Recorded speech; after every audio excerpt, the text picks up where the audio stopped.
भारत के मशहूर एथलीट मिल्खा सिंह, भाग मिल्खा भाग, ये वो शब्द थे जो भारत के मशहूर एथलीट मिल्खा सिंह को अंतिम बार उनके पिताजी ने कहे थे। जिस गांव में अखबार तक नहीं पहुंचता था उस गांव से थे मिल्खा सिंह और तपती रेत पर दौड़ लगाया करते थे मिल्खा सिंह। जय हिंद दोस्तों, आज के वीडियो में एक बहुत ही बड़ी हस्ती के बारे में हम बात करने वाले हैं जो रनिंग के एथलीट हैं मिल्खा सिंह, जो दोस्तों मोटिवेशन की एक मिसाल है। मिल्खा सिंह के गांव को बंटवारे की भनक तक नहीं लगी थी कि देश का बंटवारा होने वाला है।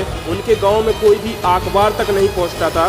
फिर अचानक एक दिन उनके गांव में उन्मादी भीड़ आ गई, जिसके बाद वे अपने परिवार से पिछड़ गए थे। बंटवारे के वक्त मिल्खा सिंह की उम्र मात्र 15 वर्ष थी। इन्हें देश से जुड़ी खबरों की जानकारी तब मिलती थी जब वे पास के शहर में सामान खरीदने जाते थे।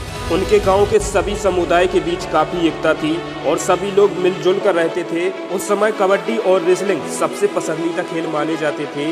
जब बंटवारे के वक्त अचानक से गांव के बाहरी इलाकों में जब भारी भीड़ पहुंची तो लोग एक दूसरे को बचाने की कोशिश करने लगे। स्थानीय नेता लोगों को समझाने की कोशिश करने लगे, लेकिन उन्हें भी मार दिया गया। अगले दिन और भी भीड़ गांव तक आ गई। भारी गोलाबारी से बड़ी संख्या में लोग मारे गए। मिल्खा सिंह भी इधर उधर छिपने लगे। उन्होंने अपने पिताजी को अंतिम समय में भी बड़ी बहादुरी से लड़ते देखा। पिता ने कहा, भाग मिल्खा भाग। उनके पिताजी की गर्दन पर तलवार से वार किया गया था, जिसके बाद वह जमीन पर गिर गए और अपने बेटी की सुरक्षा के लिए उन्होंने वहां से भागने के लिए कहने लगे। पिता ने कहा, भाग मिल्खा भाग। इसके बाद मिल्खा सिंह वहां से भागकर एक जंगल में छुप गए।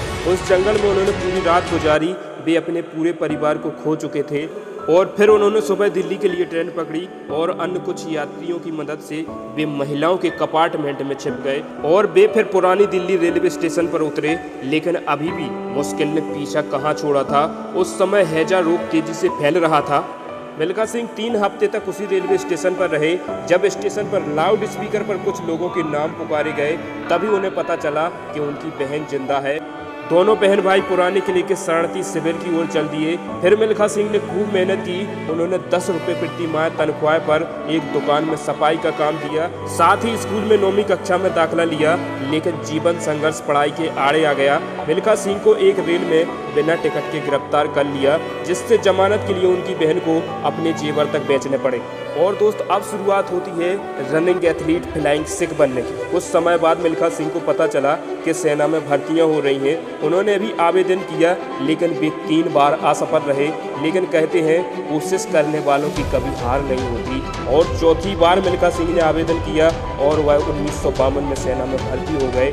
और इसी बीच एक दौड़ भी होने वाली थी जिसमें उन्होंने भी हिस्सा लिया। मिल्खा सिंह ने कुछ 80 अंतर्राष्ट्रीय दौड़ में हिस्सा लिया है और इनमें से 77 में उन्होंने जीत हासिल की है। लेकिन 1958 में कॉमनवेल्थ गेम्स में उनकी जीत ने उन्हें काफ़ी प्रसिद्धि दिलाई। फिर इसके बाद उन्हें भारत पाकिस्तान स्पोर्ट मीट पर आमंत्रित किया गया, लेकिन उन्होंने इसमें हिस्सा लेने से इनकार कर दिया। वह सोचने लगे कि अगर इसमें हिस्सा लेते हैं तो बंटवारे के वो गहरे जख्म फिर से हरे हो जाएंगे। लेकिन जवाहरलाल नेहरू जी के कहने पर उन्होंने हिस्सा लिया और इसी दौरान 1960 में पाकिस्तान में आयोजित इंटरनेशनल एथलीट में मिल्खा सिंह ने भाग लिया और उनका मुकाबला पाकिस्तानी धावक अब्दुल खालिक से हुआ, जिसमें उन्होंने जीत हासिल कर इतिहास रच दिया। और दोस्तों, इसी बीच पाकिस्तान के राष्ट्रपति आयूब खान ने उन्हें फ्लाइंग सिख ऑफ मिल्खा सिंह की उपाधि दी थी। तपती रेत में दौड़ लगाते थे मिल्खा सिंह। खालिक को हराना इसलिए बड़ी बात थी क्योंकि उन्हें एशिया का सबसे तेज दौड़ने वाला व्यक्ति माना जाता था और वह मिल्खा सिंह को हल्के में ले रहा था। इसी जीत के बाद मिल्खा सिंह एशिया के सर्वश्रेष्ठ खिलाड़ी बने। इसके पहले मिल्खा सिंह 1965 में मेलबर्न ओलंपिक में और 1960 में रोम ओलंपिक में और 1964 में टोक्यो ओलंपिक में भी भारत को प्रतिनिधित्व दिया था और 1958 कॉमनवेल्थ गेम्स में स्वर्ण पदक भी जीत चुके थे। बंटवारे से पहले जब मिल्खा सिंह कक्षा 5 में पढ़ते थे, तब वो ऐसे स्कूल में पढ़ते थे जो उनके गांव से 10 किलोमीटर दूर था। हर रोज मिल्खा सिंह और उनके दोस्त नंगे पैर स्कूल से घर और घर से स्कूल दौड़कर आते थे, वो भी तपती रेत पर मई जून के महीने में, जो जमीन ऐसी कि शायद ही कोई उसे कदमों से छू पाए। लेकिन यही अनुभव बाद में उनके काम आया और इसी अनुभव ने उन्हें फ्लाइंग सिख ऑफ मिल्खा सिंह बना दिया और साथ ही अपने देश का गौरव बढ़ाया। वो हमारे बीच नहीं भी है, लेकिन उनकी स्टोरी दोस्तों कई पीढ़ियों को और हम हमेशा मोटिवेट होते रहेंगे। दोस्तों, आप भी कोई काम करो, पूरी लगन और मेहनत से करो, अपना 100% अपने ड्रीम में लगा दो। आपको अपने ड्रीम को सपने में नहीं भूलना है। हमेशा याद रखें कि मुझे करना क्या है आई होप दोस्तों वीडियो पसंद आया होगा। मिलते हैं अगले वीडियो में, तब तक के लिए जय हिंद, वंदे मातरम।